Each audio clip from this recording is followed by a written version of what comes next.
একুশের প্রহর গুনছে জাতি।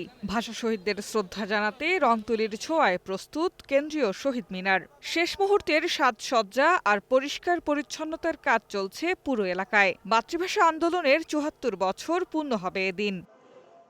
একুশের প্রথম প্রহরে কেন্দ্রীয় শহীদ মিনারে ভাষা শহীদদের শ্রদ্ধা জানাবেন প্রধানমন্ত্রী ও রাষ্ট্রপতি। এ উপলক্ষে আইন শৃঙ্খলা রক্ষাকারী বাহিনী নিয়েছে কয়েক স্তরের নিরাপত্তা ব্যবস্থা। মহামান্য রাষ্ট্রপতি, মাননীয় প্রধানমন্ত্রী ও রাষ্ট্রের গুরুত্বপূর্ণ ব্যক্তিবর্গের শ্রদ্ধা নিবেদন রাত আনুমানিক ১২:৪০ দিকে শহীদ মিনার সর্বসাধারণের জন্য উন্মুক্ত করে দেওয়া হবে।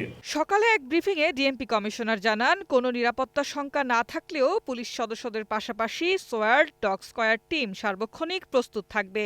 অমর একুশের অনুষ্ঠানেও কোনো নিরাপত্তা শঙ্কা নেই। তথাপি আমাদের নিয়মিত মোতায়েনের পাশাপাশি SWAT, dog squad, bomb disposal team, crime scene unit সার্বক্ষণিক প্রস্তুত থাকবে।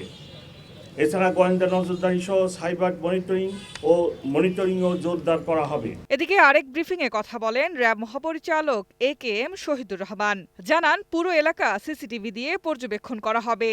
আমাদের bomb disposal team stand by থাকবে।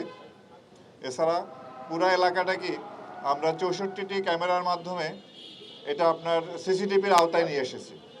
তো আমরা আশা করি যে পরিমাণ নিরাপত্তা ব্যবস্থা আমরা গ্রহণ করেছি, তা আমরা নিরাপত্তার সাথে নিরাপদেই এই অনুষ্ঠানটি সম্পন্ন করতে পারব। আইন শৃঙ্খলা পরিস্থিতি ক্রমান্বয়ে আরও উন্নতি হবে জানিয়ে তিনি বলেন, বিভিন্ন দাবি আদায়ের নামে মানুষকে জিম্মি করে কোনো কার্যক্রম করতে দেওয়া হবে না।